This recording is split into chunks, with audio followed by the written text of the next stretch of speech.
everybody. Welcome. We're going to get started. Thanks for being here. I know it's Friday morning and you all may have been to karaoke and had a lot of fun, so thanks for being here. All right, awesome. Thank you. So I'd like to introduce myself and explain how this panel came about. So I'm Erin Harper. I'm a multimedia producer at the Holocaust Museum in DC. I've been there for 2 years, and previously, for 10 years, I was at the Chicago Tribune as a multimedia editor doing very similar work. And after about 10 years, I was looking for a new challenge, but I did love my work and wanted to continue to do that type of work. And a friend of mine in DC said, "Hey, I just recommended you for a position at a museum." And I was like, "Really? What do you mean?" And she's like, "No, just check it out." And I realized that the skills from journalism transferred so well into the museum world. And last MCN was my first MCN. Just getting to know people, I found out that this conversation was being had among many people. So we thought this year would be great to have a panel to kind of keep that conversation going. And we learned that at a very high level, news organizations and museums have so much in common. So that can mean anything from audience engagement to digital strategy. We're always looking to seek and promote the truth, educate, reflect, stimulate a conversation, and be a platform for conversation in the community. And all the way down to the granular level, things that we do day to day, the kind of journalist skills that are just part of our nature, were also very relevant. So I found these two fellas who have similar interest in journalism and background in journalism, so I'm going to let them introduce themselves. Then we're going to go around again and have some kind of case studies of our work that show the implementation of these skills. And then at the end, we'd like to leave you with somewhat of a toolkit, 10 things that you can do at your museum starting Monday to help start to implement these practices into your work. Adam? Sure. Thank you, Erin. I'm Adam Martin. I am the Chief Digital Officer with the Smithsonian's National Museum of African American History and Culture.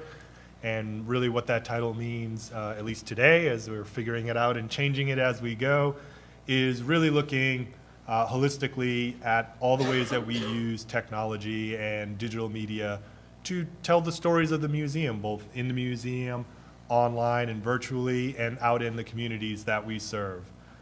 Before joining the museum, I was, and still am in many ways, a recovering journalist for years and years before that. I worked for a number of different public radio stations and worked at NPR in Washington, D.C. For 9, almost 10 years. Starting as a producer there and then working on technology and digital products and services. And similar, got to a point in my career where I was looking for new challenges and new opportunities. And being in Washington, D.C., the museum, of course, was something that I had been following closely and had certainly feeling a strong connection to and wanted to see how I could be a part of it. And as they were building the museum and getting ready for opening, we were having conversations, and I remember early on having a conversation with people there and talking about potential roles and myself saying, I've never worked in a museum before. I'm not a museum professional. It's not my background. I'm not really sure how I would fit.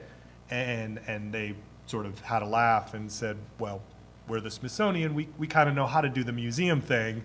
Where we need help is with this digital storytelling and how we use technology and how we use many of the lessons you've learned from your career as a journalist to help improve the way that we engage with our communities. And I said, oh, well, that sounds like maybe something we can do together then. And from there, it's been a great year and a half almost now since I joined them and a year since the museum's opened. And really, discovering that we are a story-driven museum at NMAHC. Yeah. Hi, everyone. I'm Matthew Newton. I'm the Director of Publishing at Carnegie Museum of Art, which is located here in Pittsburgh, just down the street, kind of. And so as far as my role is concerned at the Carnegie Museum, my background is in being like an arts and culture journalist as well as an investigative journalist. I've always been interested in storytelling, but in storytelling that really kind of seeks this, this certain sense of truth. And so, like, bringing that to the museum has been interesting because what I've been able to do is not only like unlock the collections at the museum as well as as a way to like tell stories that are in our history, in our over 100-year history of the museum, but then also being that I've always done sort of community-based journalism, my goal has really been to go out into the community and also report on the community that the museum serves. And I sort of think of the museum as this, it's obviously a public institution, and I think that that relationship should be two ways as much as possible, and that I think, we work in this great department. Just to give a little brief, we have a small but sort of mighty department in the museum, which is, we have a multimedia producer, we have a staff photographer, and so we have,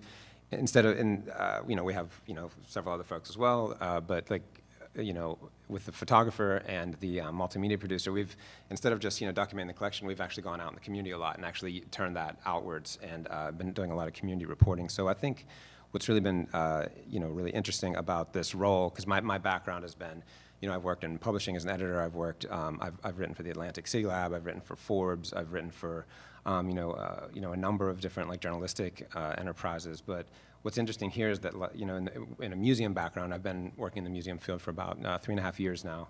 What's been interesting to me to bring journalism into that is that, writing is actually something that is valued very much at a museum, and so is storytelling and this idea, and I know it's a buzzword, so not to talk like kind of bullshit buzzwords of like storytelling, because we've heard that a lot these last few days, not that it's all bullshit or anything, sorry, but it's just, I think there's that idea of like, well, what does that mean? How do we find, like, what's the story we want to tell? And, my goal has always been not to tell a story that's, this sort of advertorial story of the museum, but to tell an honest story about, about what the museum kind of presents, and, maybe where the deficiencies are, and maybe where the pros are too, but yeah, so I think that got a little rambly there, but yeah, there we go. Do you want to go ahead into your? Yeah, definitely. Slides? Okay. Yeah. So, could have probably told that from up here. So just forward, okay. Oops. Okay. So to continue on this idea of like, what that means to bring journalism into a museum is, so Studs Terkel is like one of my, I got it, sorry. So Studs Terkel, a lot of you may or may not know, is a Chicago-based journalist who most famous for the book Working, which was like this incredible book where he really was of this form of as told to journalism, where he talked to steelworkers and he talked to waitresses and he talked to like people, this beautiful cross-section of people across the country, and really told this like American story, but from this really kind of this great point of view, this like people-centered point of view that was really beautiful.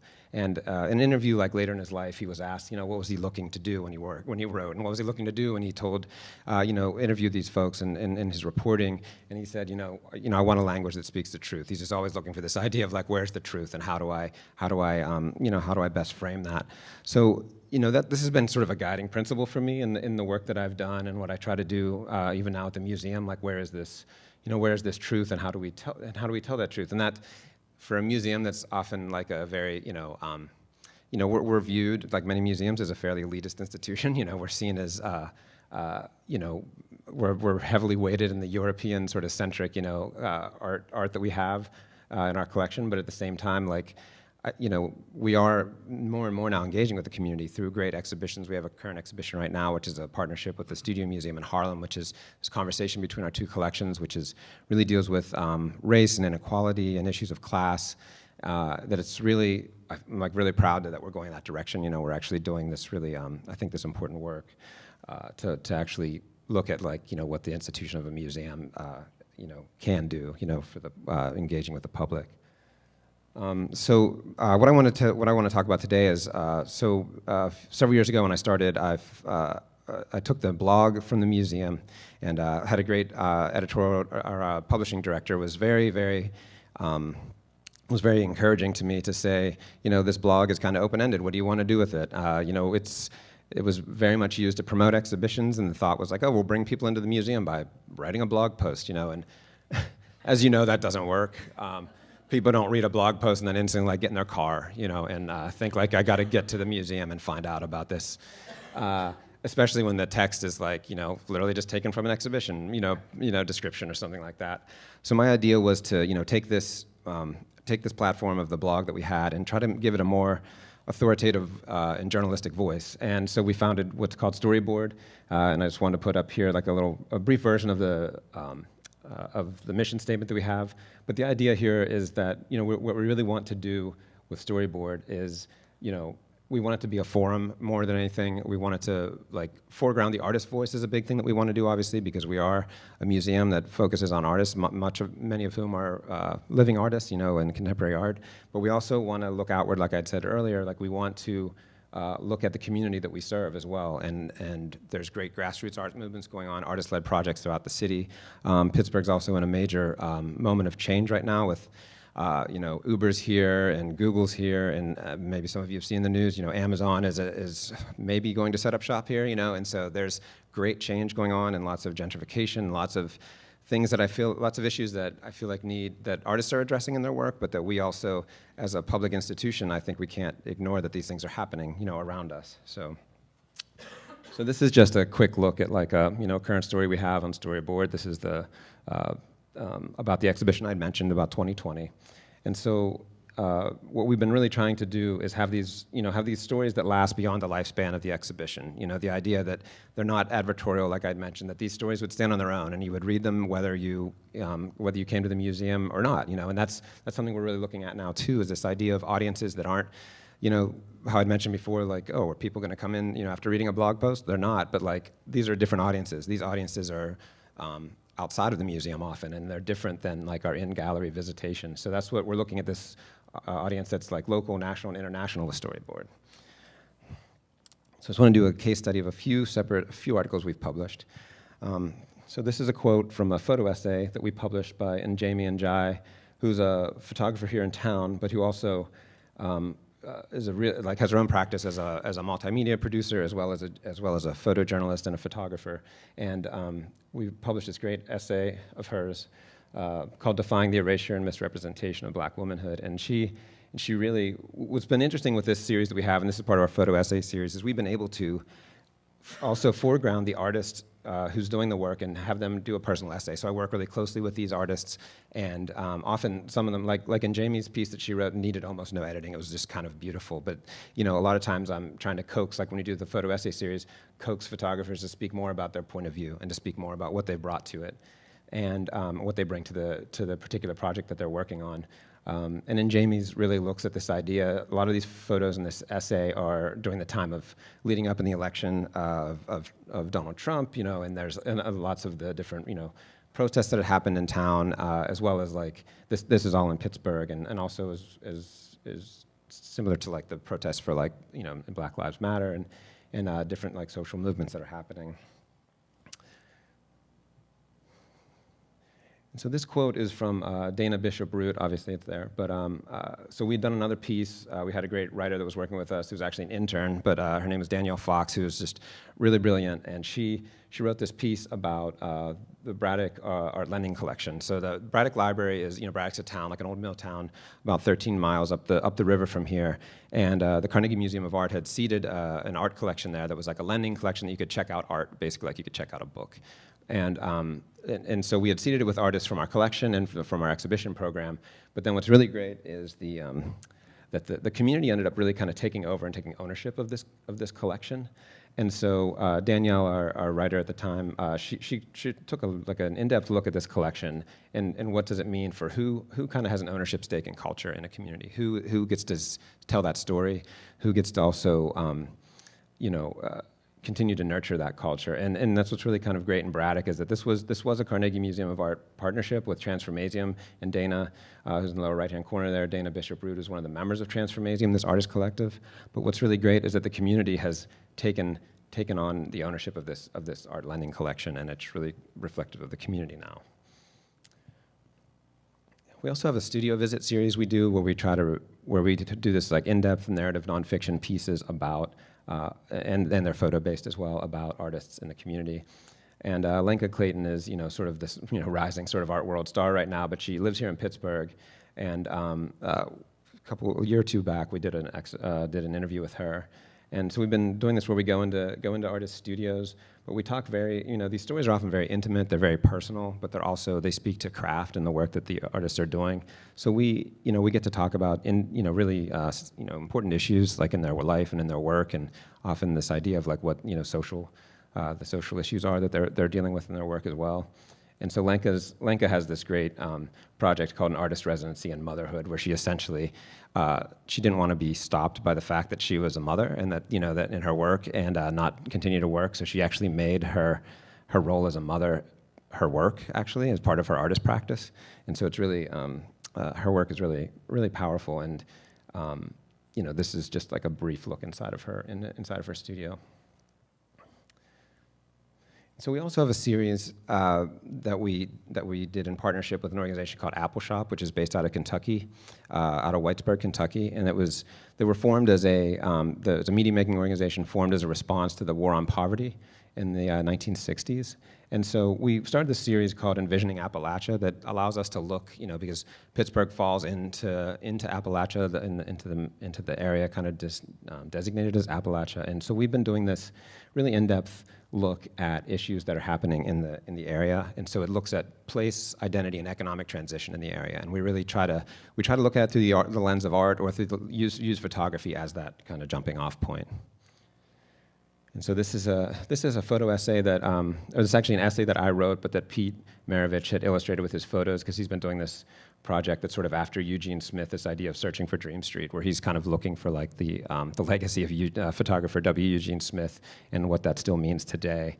And just kind of important to note here that in the Monongahela River Valley, like all these former mill towns really still exist at a remove from Pittsburgh's like current economic renaissance. The idea that we're this hotbed of activity right now, we're a tech incubator. There's so many towns outside the city that are still dealing with this post-industrial fallout, and we've been able to sort of highlight that as much as possible with the work that we're doing. And also, I wanted to pull this quote out because we also have a series called Neighborhoods that we do that looks at artist-led projects and grassroots arts initiatives in the city. And so Dee Briggs is this great sort of, she's an artist, but she's trained as an architect and also has this great social practice that she does with her art. And so we were actually, I want to give this an example of us using Instagram as we were reporting a story to actually like just kind of report from the field. And this is a selfie that Dee did that she's, getting her sort of like nice little cheesy smile on. And so we ended up doing this, and I think we posted, something like 5 or 6 photos, and each of them had a tiny little story with them. But as you see, this has like several hundred likes, and overnight we were able to. I think we got something like 300 followers overnight just by doing this. Not that it's all about the followers, but we found that like it really resonated, with the audiences that we have on Instagram. So we've been trying to do that as we can. Obviously, we're pretty strapped for time as a small department in our museum, but we find that there's a definite like resonance with this idea of like community reporting and this idea of like foregrounding artists and foregrounding their work, and also getting to talk about issues of economy and place and identity. So and I think that's my last slide. Yeah. So thank. Oh yeah, sorry. It says, shuttered since the late 1960s, the historic Wilkinsburg train station has fallen into disrepair. The once grand interior of this former transportation hub is now littered with debris and marred by graffiti, the roof barely able to keep out rain and snow. So this is actually a large like capital campaign. They're trying to restore this old train station right now in Wilkinsburg, which is once again just a little bit up the river here. So.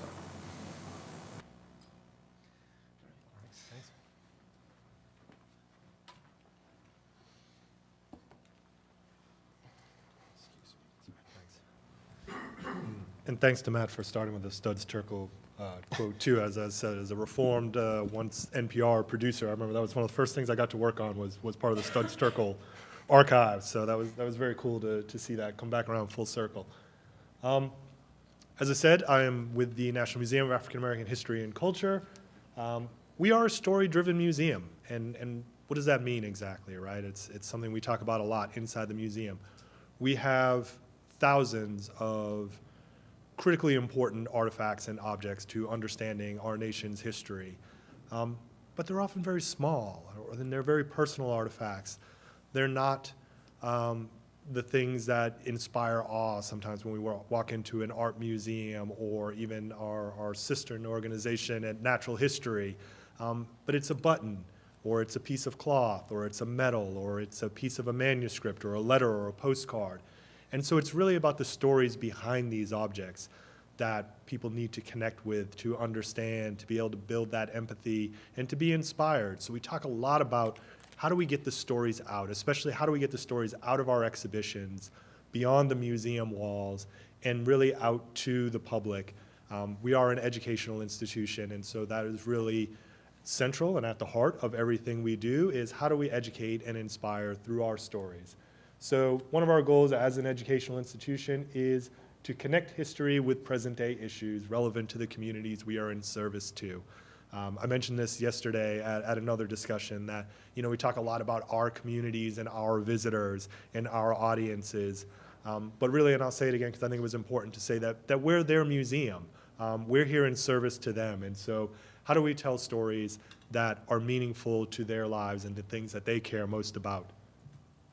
So I think when I was giving my introduction, I talked about some of those early conversations I had with people who are colleagues now at the museum, and really about what the mission of the Smithsonian is and what the mission of this museum in particular is. And it really resonated with me because we talked about a lot about the ability to explore and discover, to better understand how not just issues in this country influence us, but really global influences shape us all, and to really be a place of collaboration.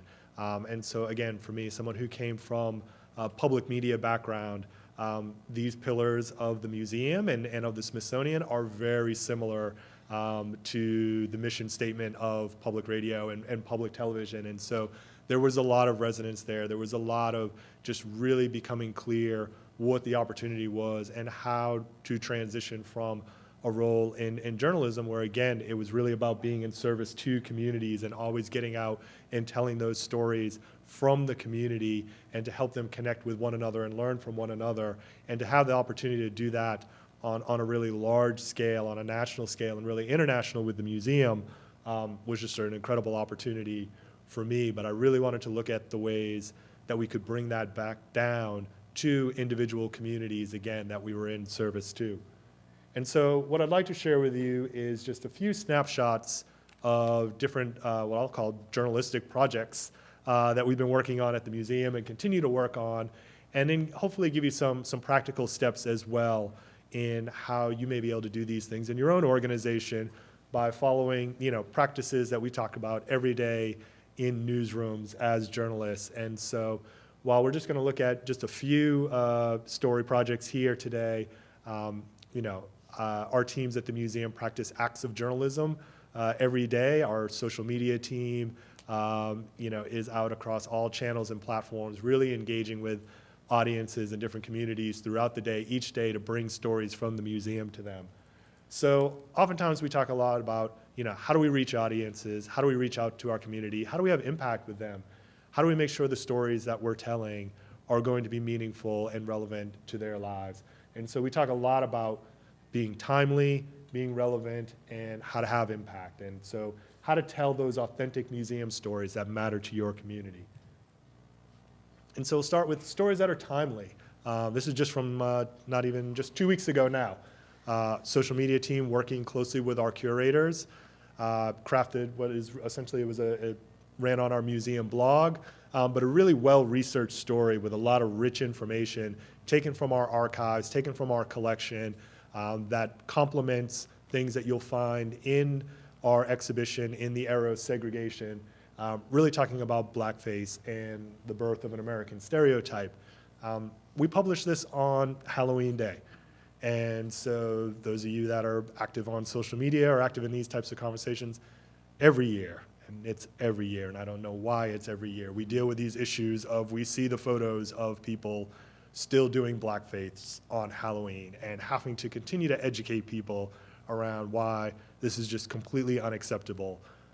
We do that through historical context. We do that through telling the long history of blackface in America, where it started from, all the way up through present day. And again, so being timely, this was something that was part of the conversation on social. If you were on Twitter, if you were on Instagram, day before, day of Halloween, all around that. So we wanted to be timely and have this ready to be published. So this was, we worked on this, that team worked on this for days, if not weeks, leading up to this. But we knew this was a story that we wanted to share in and around Halloween to be able to engage around this conversation.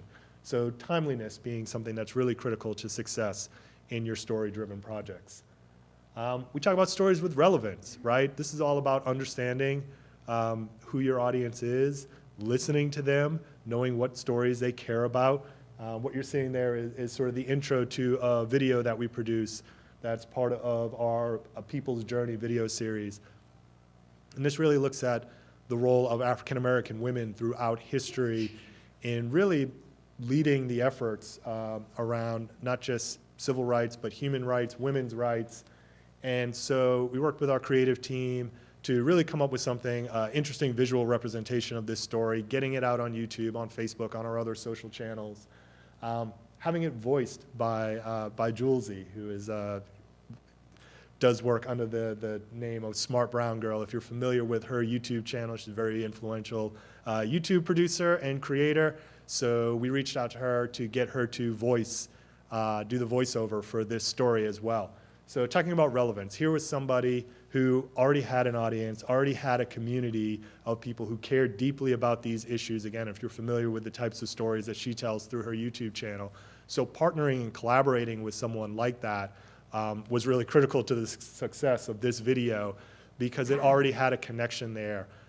It was authentic. It was about issues that people already cared deeply about and wanted to understand on another level, and that was hopefully something we were able to do through this video project. So, but that goes back to, again, finding and discovering your authentic voice as a museum, figuring out what that means for your communities, and then, allowing yourselves to be creative and not always just having sort of one representation of the stories in your museum, but being willing to take some risks and do something different.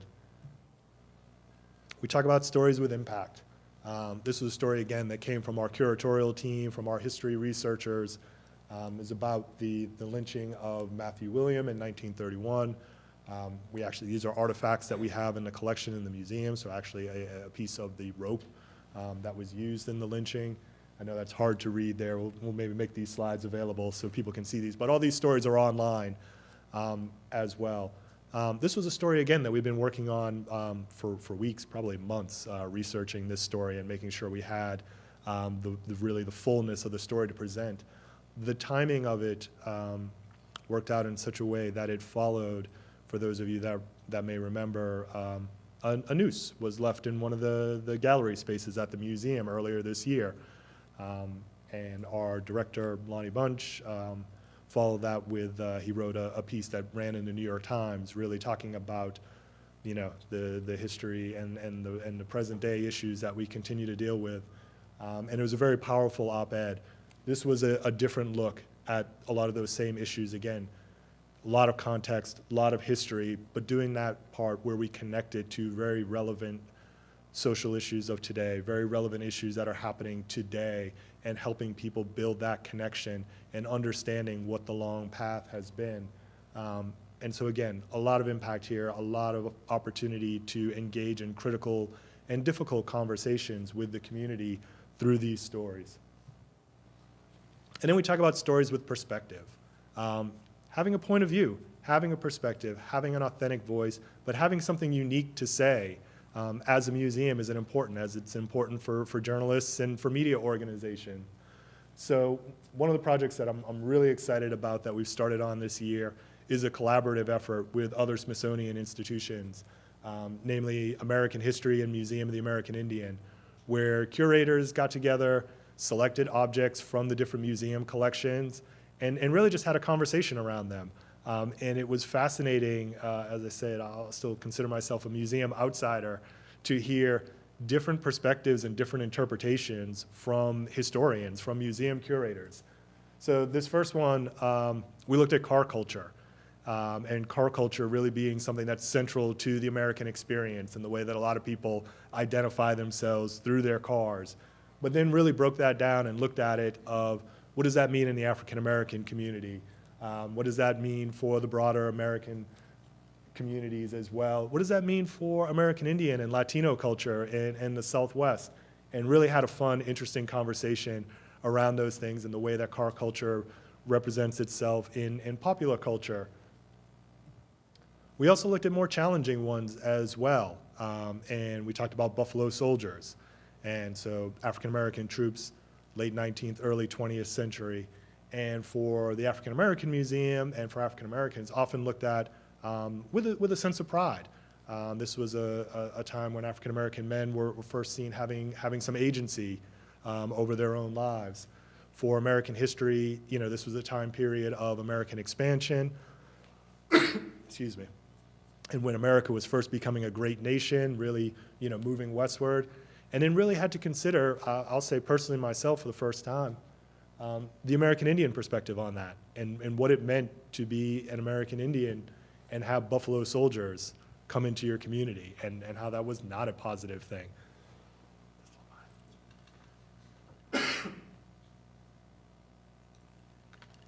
Excuse me, I've just been getting over a cold this week too.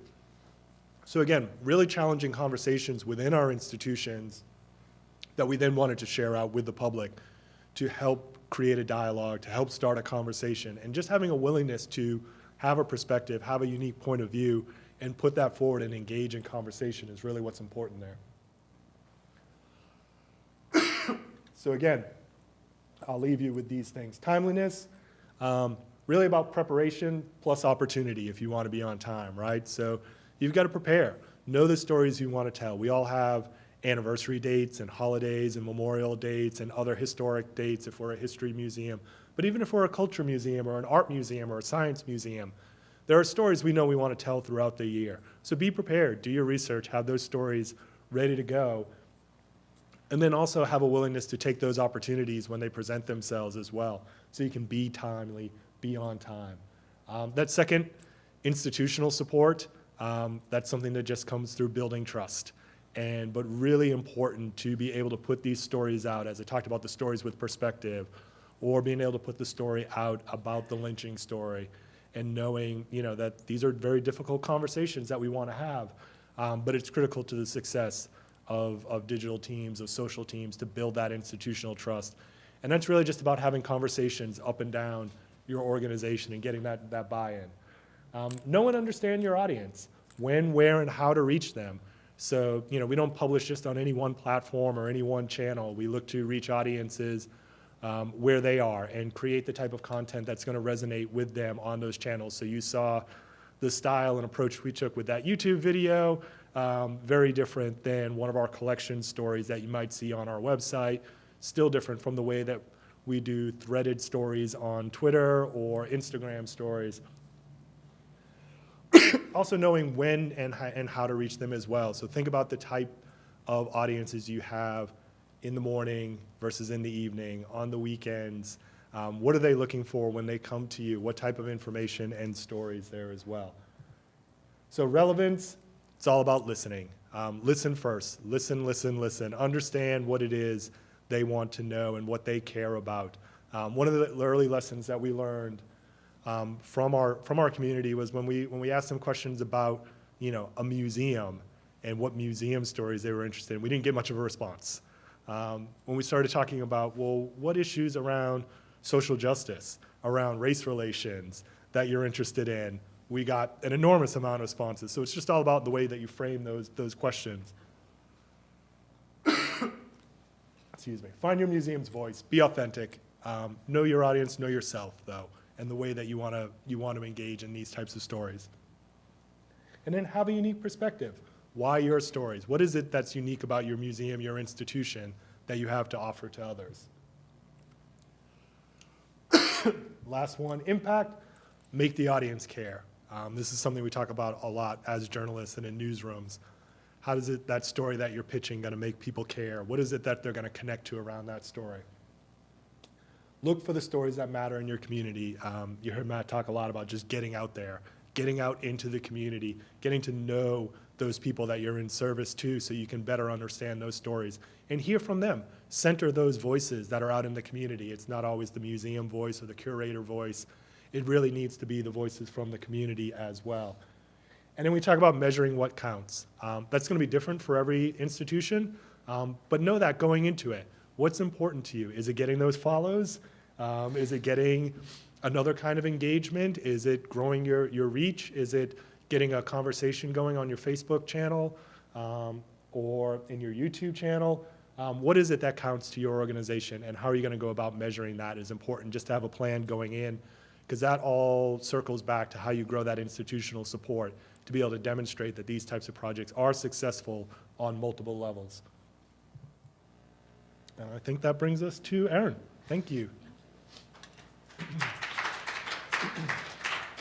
So I talked a little bit about my background, but I'll tell you a little more about my museum. So the Holocaust Museum, I think like the African American Museum, is very dedicated to education. And one of the things that we do, you know, as part of our mission is spread truth through education and confront hatred in all forms. So there's a particular project I did recently that is centered around Holocaust denial. And it was at a time not too long ago, where Holocaust denial and distortion was in the news. It's kind of something that is always in the dark corners of the internet, and the more it comes to the surface, I think the more important it is that we address it, and we being the people who can provide kind of a safe explanation of that. So I wanted to make a video called Holocaust Denial Explained, and I will play this for you in 1 second, but I think that you're gonna see a lot of the examples of journalism kind of in the works here.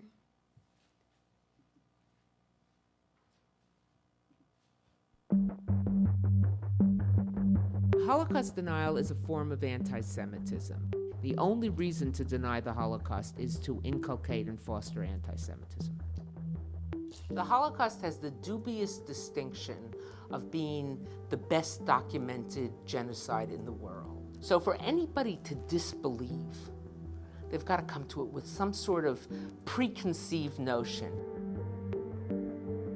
Holocaust denial takes different forms, and I divide it into hardcore Holocaust denial and softcore Holocaust denial. Hardcore Holocaust denial is the argument made by deniers that there was no planned, centralized program of annihilation of the Jews by the Nazis. That this whole idea of eliminating the Jews from the European continent and beyond never happened. If you would ask them, well, why would the Jews make up this myth? Is that they did it for financial gain and to get the sympathy of the world in order to get a state. That in and of itself makes Holocaust denial a form of anti-Semitism, because the rationale they give to get money and to get a state are, of course, at the center of the stereotypes associated with anti-Semitism. But softcore denial does not deny the Holocaust. There were people who would say, well, of course the Holocaust happened, but was it really 6 million? Of course the Holocaust happened, but were there really gas chambers? I think any thoughtful person today knows that that's a ridiculous kind of thing. First of all, for deniers to be right, who has to be wrong? Well, certainly all the survivors. You have the bystanders. But most of all, you have the perpetrators.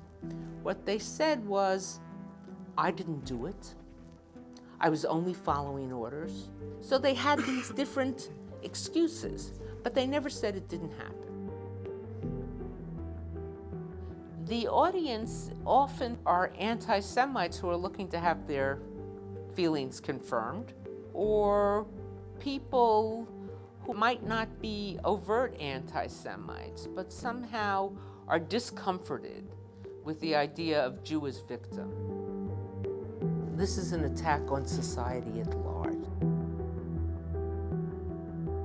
In almost every society where they've gone after Jews first, they've gone after other people after that. Prejudice has to be fought, and amongst those prejudice, anti-Semitism has to be fought.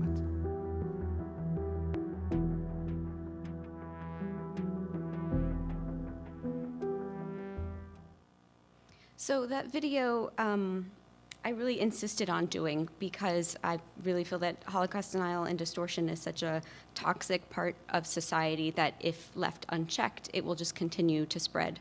So what can we do, though? It is a complex idea, so we needed an expert to explain it. And luckily, Deborah Lipstadt is someone who's affiliated with the museum, and we were able to interview her and have her explain in detail, really break down the concept. illustrate that with nothing but evidence. So all of the historic videos and photos, we have the evidence to just plaster over this and say, look, here's the truth. And then at the end of it, make sure people understand why it's important. This is not just a problem for a Jewish population, that this is an attack on liberal society and that we all need to care about it. So hopefully continue to share that message on social media. I don't like to measure success in terms of views, but I will say that this one had 50,000 views as of this morning.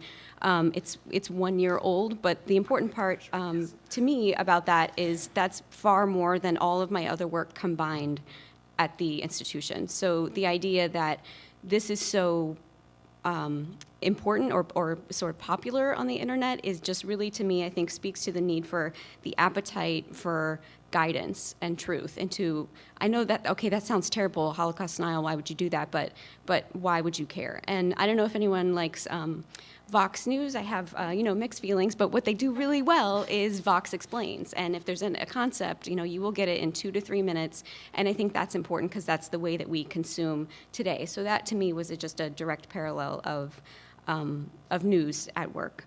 So I spent so much time in a newsroom, and these are very nerdy things, but things I would like to share with you. Let me see.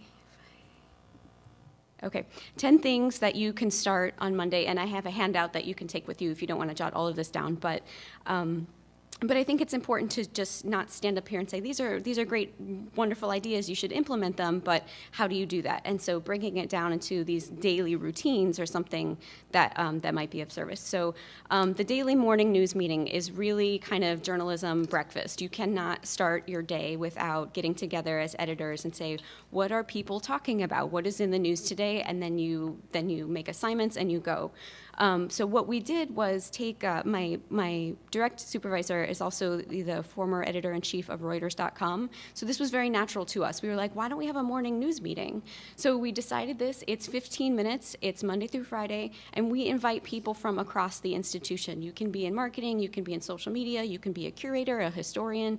But the idea being that we all have a different intake of news so that, we all have a lens that we see the world, and we all are part of different communities. So if you came together every morning and held your whole institution kind of accountable for being the eyes and ears and say, what's on your mind? What are people talking about? We've had some really interesting things come out of this, one including a resource for definitions of different kinds of hatred or hate groups, all the way to medium essays that we decided to assign a historian to say, can you reflect on something like that? So just make a habit, implement that into your daily workflow.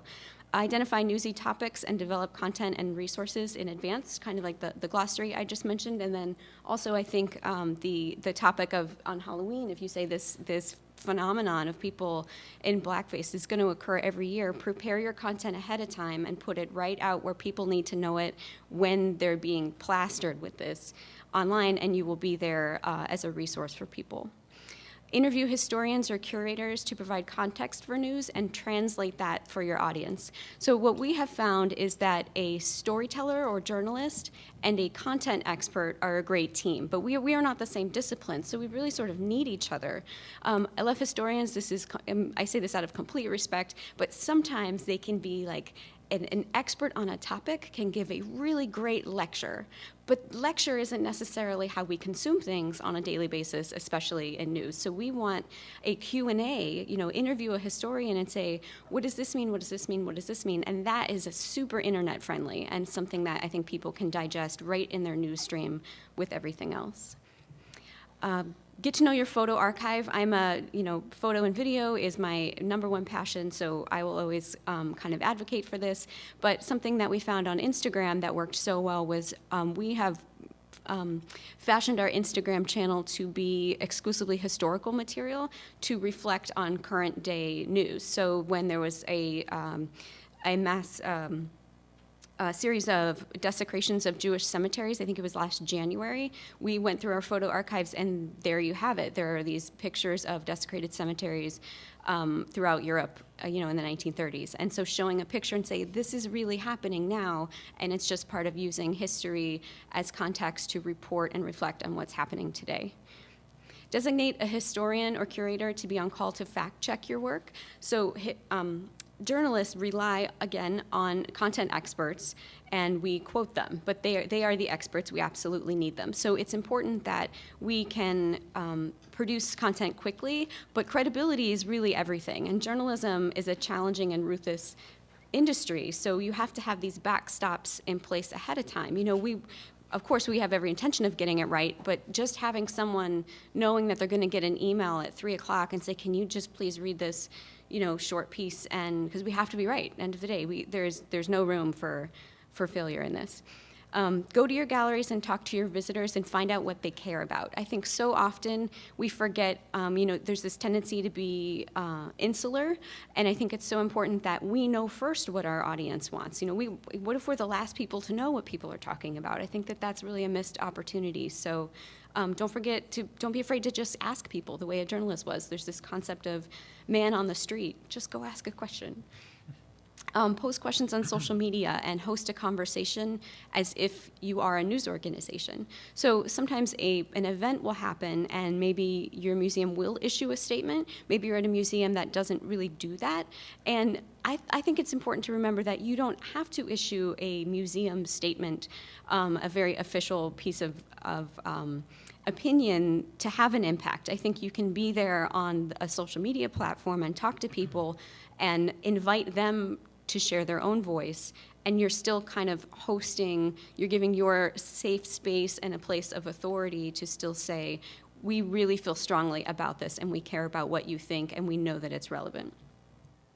Retweet or repost articles from your news organizations that you trust. I know this might sound really obvious, but if you start to reflect news to your audience, I think they'll start to see you as people who have that sense of urgency, relevance, and commitment to news and education, and they will start to associate you with that same kind of important pillar of society that we sometimes, I think, strive to be.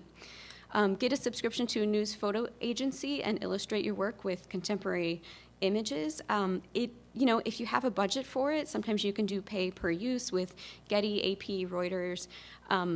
A lot of times, we like to reflect on things like the Rohingya in Burma, and, we just can't get there. We just don't have the visuals, and without that, it's really hard to tell a nice multimedia piece. So if you can just have a couple pieces like that a year, I think it can go a long way.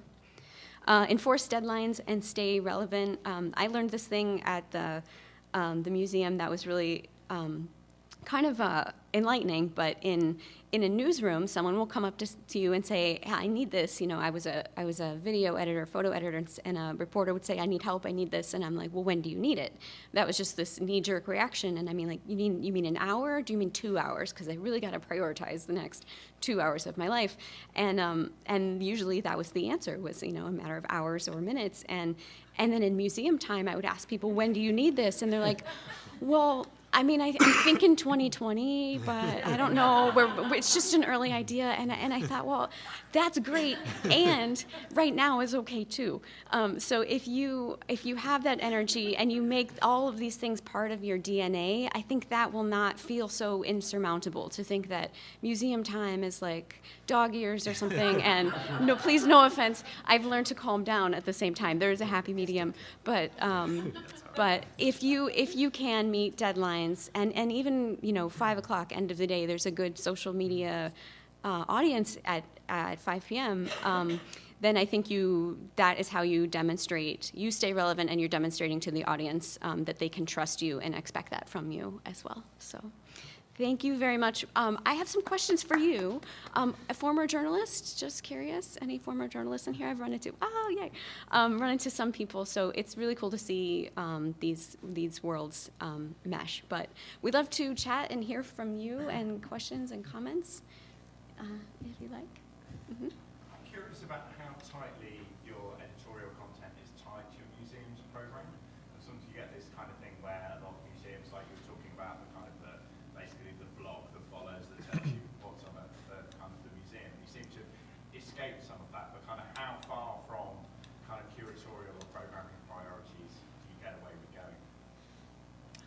Yeah, I can start. Sure. It's a good question. Yeah, it is a good question. I always try to, well, I should preface it by saying we often try to engage the curators to actually create more content for us as well, but as many of you may know, that's not the easiest thing to do sometimes. So although we have great curators, but sometimes they're like kind of just focus on their exhibition. So my kind of rule of thumb is always just to stay a few steps away, essentially, from like the museum, as long as I can kind of justify it. And have the support, support of like the leadership in the museum to do that. So that's been helpful. But yeah, like for example, like if we're going out to the community, I have to figure like, well, what's the lens of art that I can kind of apply to this? And sometimes it's a little looser for me because I might maybe want to tell a story that doesn't apply entirely to art, but art can be there. So that's for me. I just try to make sure art's in the conversation. I think we try to do both, which is both always the easy answer, but also makes it really hard sometimes. Which is, again, develop stories that are drawn from the museum's exhibitions, but that we can tell throughout the year that again are tied to relevant issues that are already being talked about in the community and online. But we also certainly look when we have public programming to do storytelling in support of that public programming as well and provide that historical context. So I'm thinking back to. We had members of the Little Rock Nine come to our museum and did a public program sharing their experiences. We have Ms. Carlotta Wall's dress that she wore on one of her first days in the museum collection. And so we published what we call our collection story, which is, sort of framing an object from the collection, but telling the history behind it and telling the story of the person behind it. So that was a story that we published as sort of a longer form story on our website. And then also did it as a threaded story on Twitter, and it was all leading into the live stream of the public program of the panel presentation where we had members of the Little Rock Nine in our museum sharing their experiences. So we always like to have sort of stories in our backlog that we can tell and roll out over time, and because it does take time just to produce those and get everything that you need from the institution for those. But certainly when there's opportunity to create parallel stories that go with public programming or other initiatives that are going in the museum, that's just a great opportunity for the entire museum to engage because, the full force of the museum is behind those programs. We're doing marketing for them. We're doing other promotion. Again, we're streaming it, trying to bring people into the museum from outside. And so having additional stories to tell to go along with that is important for us and something that we try to do and develop with our programs team and our educational teams. At our institution, my institution, the curatorial department has actually been the fastest one to kind of move in this direction. It's fun. Actually, next week we have a storytelling brainstorming session because we have a new Ford Fellow on, and the entire brainstorming session is how we're going to use this fellowship and create new content for what we call PAM portraits, which we created this year. With this idea of creating relevancy with the collection. That's great. That's awesome, right? But it's interesting, and my question is, your education departments, that's where there's been a little, not friction, but it's sort of like they kind of have a feeling of, wait a minute. What you call kind of like this content that you're creating to create relevancy and timeliness and connect to the audience is what we call interpretive work in the education department, which is our world. So maybe we should be writing this, but we don't have time. But maybe that should be our domain. I was just curious. It's interesting. I didn't know. Well, I think in that case, something that I would do, or in some cases we have done, is say, well, we can help you do that. So that's where I think interviewing someone for a Q&A, we asked a historian to write a reflection on, there was a movie last year about Jesse Owens and the 1936 Berlin Olympics, and we asked a historian to write about it, and she was under that time constraint, and it was opening day, and then a month went by, and like no one's paying attention to this movie anymore. So we like a missed opportunity. So I mean, it maybe is easier said than done, but to kind of pull the weight and do, can you meet them halfway in order to get something done on time? But yes, I have definitely heard that a similar kind of, not resistance, but I don't have the bandwidth, and that's also true. Mm-hmm. I would chime in with that. Like we have gone through at the Franklin Institute Science Museum. It's like when I came in from sort of a journalistic content creation background in the digital realm, it was very unusual that you would have another content creation body in the museum. They were used to being the only content creation body, and now we're like, no, we're good at this too. And I think it just takes time and credentials. Like you can just prove that you do it well, you fact check everything, and that's why I think partnering right off the bat and making sure that everything that the digital team does that's original is, accurate, and you're building that internal trust. I think the question I have for you guys is how we get this feedback and wanting to do this in the science space and just talk about science in the world, like what's happening in the science community, what stories are coming out, and this idea of how does that relate to not the museum's mission, but we still have to sell tickets to the museum. How can you take up real estate on the homepage with these stories instead of marketing exhibitions? Is your leadership just 100% on board with that balance from the get-go, and you don't actually have to communicate that up or manage that up, or how do you balance? That's a good point. We are, and I think we have the luxury of being a free museum so that we don't have pressure to make visit our museum the #1 spot on the website. It is absolutely there, but yes, I understand. And are you sort of in the same? Are you guys all free museums? Very real. Yeah, so we are a free museum. We have sort of, in our first year, we've sort of had the opposite problem where we've had to give, just talking about real estate on the homepage, Yeah. a lot over to, here's how you get passes to our museum so that you can come to the museum. And we still have this, so, that challenge, and I don't, it's a tension, but it's a good tension, right? It's good, my product hat of how do we do good user experience design on the homepage and information architecture to serve, all our different publics who are coming to us for different reasons. In terms of the support, yeah, I mean, we're in a fortunate position as well where, our senior leadership has said, this is important. Beyond the museum's walls is an important part of our mission. And the way that we've approached doing that is through our online storytelling. Demographically, we have a very different visitorship than even other Smithsonian units, and that a lot of our visitors self-identify as first-time museum goers. Now, that's not to say they've never been to a museum before, but they're not people, checking the cultural section of their newspaper or with subscriptions to the New Yorker to see when the next art exhibition is opening. They're coming to the museum for different reasons. But as I said earlier, they engage around these issues of race and racism, of social justice, of all these, of African American culture and history, of all these stories that they tell. They're already engaging in these things. One of the interesting stats that we were able to pull from our year-end sort of look back was visitors more people were describing themselves as news seekers online than anything to do with museums. And I mean, I think for me, I circled that in the report, it was my big main slide that like, hey, these people what do you use the internet for? And they were like, beyond email and social media and whatever, it was news seekers. And so I think we were able to use that type of information to say, hey, let's give people what they say they're looking for, which are these stories to help them with these conversations, to help them understand, the historical relevance and significance of these stories, and again, the issues that they're already talking about in their daily lives and conversations that they're having with friends and family online. But somebody said earlier, I mean, it takes time, right? I mean, to build that institutional trust, it's not an overnight thing. It's not just, hey, we're going to decide to be a story-driven museum tomorrow, and everybody's going to start going in this direction. It's continual conversations and reinforcing all these things and getting that buy-in from all corners, not just senior leadership, but all the other groups that you need to work with, whether it's education or curatorial or public affairs or whoever it may be in your institution. Yeah, I mean, we're actually, we're not a free museum, so we kind of stand out in that, right?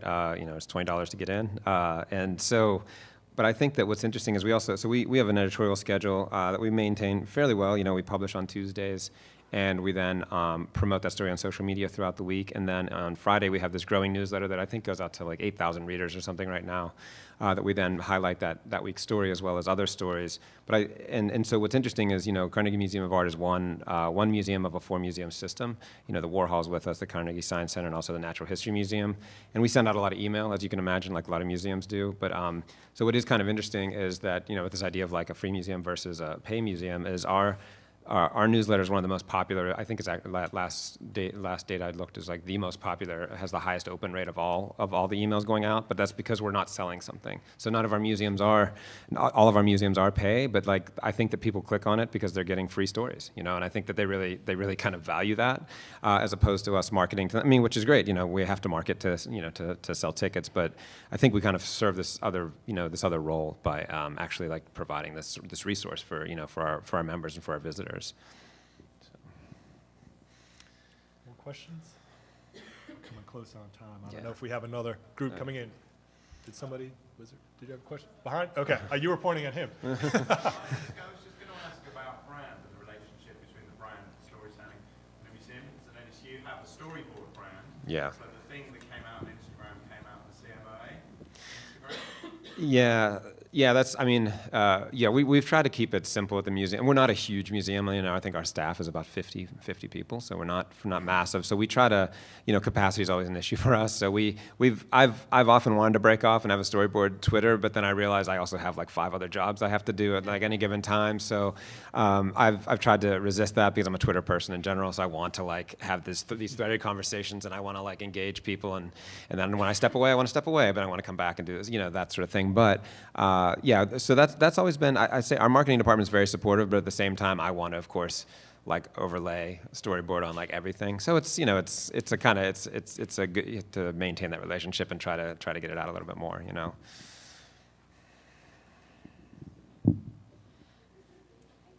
right, then. Good. Thank you all. Yeah, thank you, everyone.